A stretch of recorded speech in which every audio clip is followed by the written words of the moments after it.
Hello everyone, আসসালামু আলাইকুম। Welcome to মুক্ত পাঠশালা। সো আজকে আমরা সি প্রোগ্রামিং ফর নুব সিরিজের 4 নম্বর পার্টটা দেখতে যাচ্ছি। অর্থাৎ আজকে আমরা জানবো how C works. C programming ল্যাঙ্গুয়েজটা আসলে কিভাবে কাজ করে এটাই আমরা জানতে যাচ্ছি।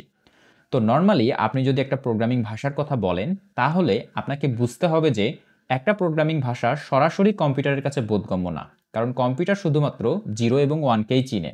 সুতরাং আপনাকে অবশ্যই প্রোগ্রামটা লেখার পর সেটাকে 0 এবং 1 লেভেলে নিয়ে যেতে হবে, তবেই একটা কম্পিউটার বুঝতে পারবে সেই ভাষাটাকে। সো এইটা হওয়ার জন্য একটা প্রসেস আছে, সেই প্রসেসটাই আজকে আমরা দেখতে যাচ্ছি। তো নর্মালি এখানে জাস্ট একটা স্লাইডে আমি অ্যাড করেছি। এই স্লাইডটা আপনাদের তেমন কোনো কিছু বোঝা লাগবে না, আমরা সরাসরি সব কিছু প্র্যাকটিক্যাল পর্যায়ে বুঝবো ইনশাল্লাহ। তো নর্মালি আমরা যে কোডটা লিখি সেটা ডট সি এক্সটেনশনে থাকে। তো এরপরে এটা একটা প্রি প্রসেসিং লেভেলে চলে যায়, অর্থাৎ ডট আই এক্সটেনশনে চলে যায়। সেখান থেকে সে অ্যাসেম্বলি পর্যায়ে চলে যায়, অর্থাৎ ডট এস পর্যায়ে চলে যায়। এরপরে সে অবজেক্ট পর্যায়ে চলে যায়, অর্থাৎ একদম কিছুটা বাইনারির কাছাকাছি পর্যায়ে চলে যায়। এটাকে আমরা চাইলে বাইনারিতেও দেখতে পারি, কিংবা কম্পিউটারের খুব কাছাকাছি একটা বার্তা, অর্থাৎ 0-1 লেভেলের কাছাকাছি যে জায়গাটা, সেইটাকে বিবেচনা করা হয় এই জায়গাটাতে। তো সেখান থেকে আমরা সরাসরি একটা আউটপুট দেখতে পাই। তো এটা হচ্ছে কমপ্লিট প্রসেস, যে কিভাবে একটা সি কোড সরাসরি আমাদেরকে আউটপুট দেখায়। তো এই বিষয়টাকে আমরা এখন প্র্যাকটিক্যালি দেখব ইনশাল্লাহ। তো চলেন আমরা চলে যাই ভিএস কোডে। ভিএস কোড কীভাবে সেট আপ করতে হয়, কীভাবে কী করতে হয়, সব কোনো কিছু আপনাদের জানার দরকার নেই। জাস্ট নর্মালি আজকে আমরা দেখব কিভাবে সি প্রোগ্রামিংটা ঘুরিয়ে পেঁচিয়ে আমাদেরকে আউটপুট দেয়। এটাই মূলত কম্পাইলেশন এবং এক্সিকিউশন। ওকে, তো নর্মালি ফার্স্ট অফ অল আমরা একটা ফাইল তৈরি করে নেব, যেটার নাম দেব হচ্ছে main.c। আপনারা চাইলে যে কোনো নাম দিতে পারেন। অ্যান্ড এখানে আমাদের নর্মালি সি প্রোগ্রামিংয়ের যে বেসিক স্ট্রাকচারটা হয়, কোডের structure, include stdio.h int main, alright, printf hello I am learning C programming, alright, একটা রিটার্ন ভ্যালু আসবে, রিটার্ন 0। তো এখানে একটুখানি খেয়াল করে দেখেন, আমি কোডগুলোকে একটুখানি জুম করতেছি। এখানে কিন্তু বোঝার মতো কোনো কিছু নাই, মানে নর্মালি কম্পিউটার বোঝার মতো কিন্তু কিছু নাই। 0 এবং 1 বাদে এখানে কিছু টেক্সট লেখা আছে যেগুলো মানুষের বোধগম্য, কম্পিউটারের বোধগম্য না। তো কম্পিউটারের বোধগম্য হওয়ার জন্য মাঝখানে কিছু প্রসেস আছে, এই প্রসেসগুলোকেই বলা হয় কম্পাইলেশন। তো কম্পাইলারের কাজ কি? কম্পাইলার হচ্ছে মানুষের বোধগম্য ভাষাকে কম্পিউটারের বোধগম্য ভাষায় কনভার্ট করে। ওকে, তো সরাসরি আমরা এতটুকু বুঝে ফেললাম যে কম্পাইলার কি জিনিস, এতটুকু তো বুঝলাম নাকি? তো এখন আমরা দেখব যে কম্পাইলারের এই কাজটা কিভাবে স্টেপ বাই স্টেপে হয়। তো আমরা যদি এই কোডটাকে একটুখানি রান করে দেখি, দেখেন আমরা যদি রান করে দেখি আমাদের আউটপুট কিন্তু আসবে। আউটপুটে আসলো hello I am learning C programming. কিন্তু এটা কিভাবে আসলো এটা তো আমাদের দেখার বিষয়। এখানে দেখেন একটা ফাইল তৈরি হয়ে আছে।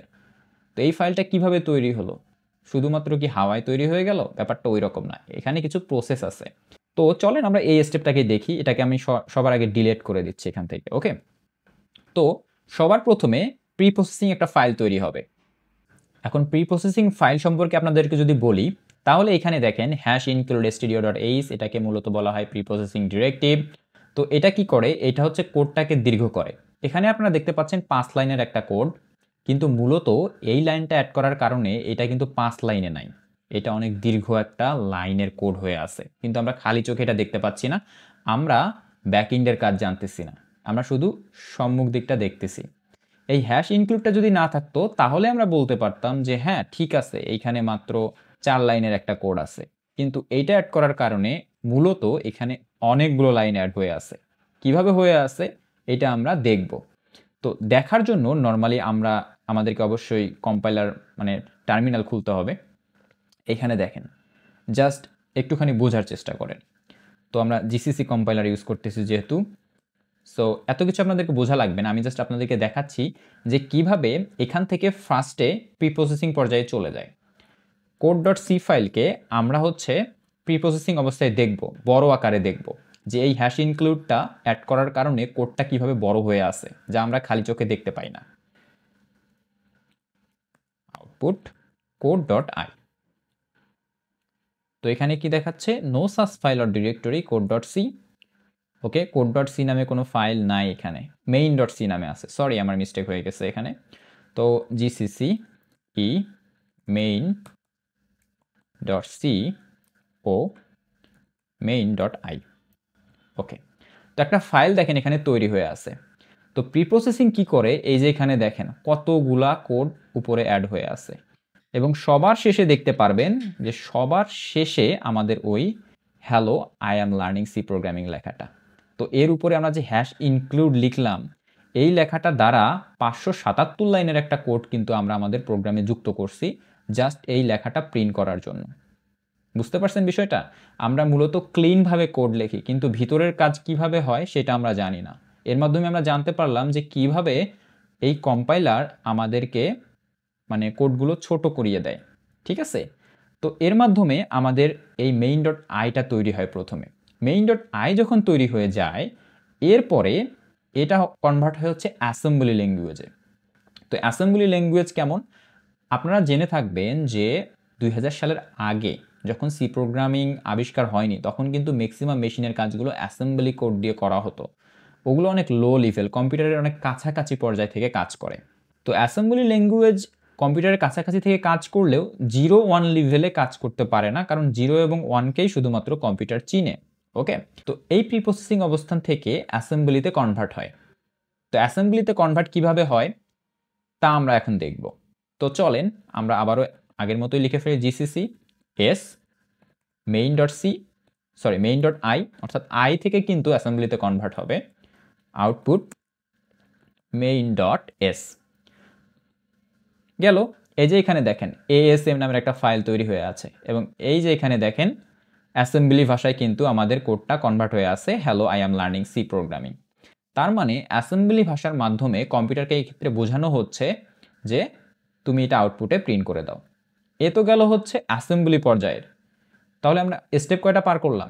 স্টেপ কিন্তু আমরা মোটামুটি দেখেন, শুরুতে আমাদের একটা কোড ছিল main.c, এরপরে আমরা প্রিপ্রসেসিং অবস্থায় কনভার্ট হয়েছি, এরপরে আমরা main.s অর্থাৎ অ্যাসেম্বলি পর্যায়ে কনভার্ট হয়ে আছি। এরপরে আমরা আসতেছি কোথায়? main.o অবজেক্ট পর্যায়ে বা বাইনারি লেভেলে আমরা কিভাবে এখন যাব ওইটাই দেখব। তো চলেন। তো আমাদের এটা হচ্ছে মেইন ফাইল, আমরা প্রিপ্রসেসিং তৈরি করেছি, অ্যাসেম্বলি তৈরি করেছি, এখন আমরা যাব বাইনারি পর্যায়ে। তো আপনাদেরকে একটুখানি যদি দেখাই, জিসিসি -c main.s main.o। এখন আমরা দেখব বাইনারি ফর্মে, বাট সরাসরি আমরা বাইনারি ফর্মে কিন্তু দেখতে পারবো না। এইটা জাস্ট একটা আউটপুট ভার্সনে আসতেছে, অবজেক্ট ভার্সনে আসতেছে। যদি আমরা এটাতে ক্লিক করি, ওপেন নিউ করলেও কিন্তু দেখা যাবে না, কিন্তু আমরা চাইলে এটাকে দেখতে পারবো হেক্স ডাম্প ব্যবহার করে। তো আমরা যদি এটাকে দেখতে চাই, হেক্স ডাম্প main.o, এই যে এখানে দেখেন আমরা এ পর্যন্ত যতগুলো লেখা লিখছি কোডিংয়ের সবগুলো কিন্তু বাইনারি ফর্মে চলে এসেছে। তার মানে ব্যাপারটা কি দাঁড়ালো? আমরা শুরু থেকে যে কোডটা লিখেছিলাম শেষ পর্যন্ত কিন্তু বাইনারিতে গিয়ে ঠেকেছে। তার মানে কম্পিউটার ল্যাঙ্গুয়েজটাকে বুঝতে পারছে, আর মাঝখানে কম্পাইলার এই সবগুলো কাজ স্টেপ বাই স্টেপ করার মাধ্যমে কম্পিউটারের বোঝার বোধগম্য ভাষায় নিয়ে গেছে। তার মানে এখানে প্রধান ভূমিকাটা পালন করলো হচ্ছে কম্পাইলার, যে কিনা কম্পাইলেশন করে করে কম্পিউটারের কাছে এই বার্তাটা পৌঁছে দিয়েছে যে এখানে একটা কোড লেখা হচ্ছে। তার মানে কি দাঁড়ালো? একটা কোড থেকে সরাসরি 0 এবং 1 লেভেলে চলে গেছে, কম্পিউটার এখন বুঝতে পারছে। তো আমাদের ফাইনাল স্টেপ কি ছিল? ফাইনাল স্টেপে হয়ে যায় এক্সিকিউশন। তো কম্পাইলার যখন কম্পাইলেশন করে ফেলে, ফাইনাল স্টেপে গিয়ে এক্সিকিউট হয়। আর এই ফাইনাল স্টেপে এসে লিঙ্কিং এর কাজগুলো হয়। তো লিঙ্কিং জিনিসটা কি? সবগুলোকে জোড়া দেওয়া। এই যে শুরু থেকে আমাদের এই কোডটা ছিল, এই কোড থেকে প্রি প্রসেসিংয়ে চলে গেল, অর্থাৎ লম্বা একটা বড় কোড তৈরি করলো, এরপরে অ্যাসেম্বলি ল্যাঙ্গুয়েজে মানে চলে গেল, তারপরে একটা বাইনারি কোড তৈরি হলো। মানে সবগুলোকে জোড়া দিয়ে যে কাজটা হয় সেটাকে বলা হয় এক্সিকিউশন, যার কারণে কোডটা এক্সিকিউট হয়। এখন এই এক্সিকিউট করার জন্য আমাদেরকে আরেকটা কমান্ড লিখতে হবে, সেটা হচ্ছে জিসিসি main.o, অর্থাৎ এই যে বাইনারি ফর্মের যে ফাইলটা আছে অবজেক্ট ফর্মের, আউটপুট আমরা কি এখন দেখব a.out। এখন দেখেন a ডট আউট নামের একটা কিন্তু ফাইল তৈরি হয়ে আছে। তো নর্মালি আমরা যদি এখন এইটা লিখি a ডট আউট, দেখেন আউটপুট আমরা কিন্তু দেখতে পাচ্ছি hello I am learning C programming. তো ব্যাপারটা আমরা শুরু থেকে শেষ পর্যন্ত কি করলাম যদি একটুখানি রিভাইজ দেই, শুরুতে আমাদের কোড ছিল, সেই কোড থেকে আমরা প্রি প্রসেসিং অবস্থায় চলে গেলাম, যেখানে আমরা এক্সট্রা কিছু লাইন অ্যাড করেছি আমাদের আউটপুট বের করার জন্য। সেখান থেকে আমরা অ্যাসেম্বলি ল্যাঙ্গুয়েজে চলে গেছি, সেখান থেকে আমরা বাইনারি লেভেলে চলে গেছি, এবং বাইনারি লেভেল থেকে এক্সিকিউশনের মাধ্যমে লিঙ্কিং করে আমরা আমাদের কাঙ্ক্ষিত কিন্তু আউটপুটটা পেয়েছি, তাই না? এই যে আউটপুট এখানে দেখেন, এই কমান্ডটা লেখার মাধ্যমে আমরা কিন্তু এক্সিকিউশন সম্পন্ন করে ফেলছি। ওকে, তো আমরা আউটপুটে কি পেলাম? Hello I am learning C programming. তার মানে ঘুরে পেঁচিয়ে আমরা একটা আউটপুট পেলাম। এভাবেই মূলত সি প্রোগ্রামিং কাজ করে। তো এইটা হচ্ছে আমাদের লেকচারের আজকের আলোচনার বিষয়। তো ভিডিওটা একটুখানি দীর্ঘ হতে পারে, বাট আপনারা যদি দেখেন বা বোঝার চেষ্টা করেন অবশ্যই বুঝতে পারবেন যে সি প্রোগ্রামিং কীভাবে মানুষের বোধগম্য থেকে একদম কম্পিউটারের বোধগম্য পর্যায়ে যায়।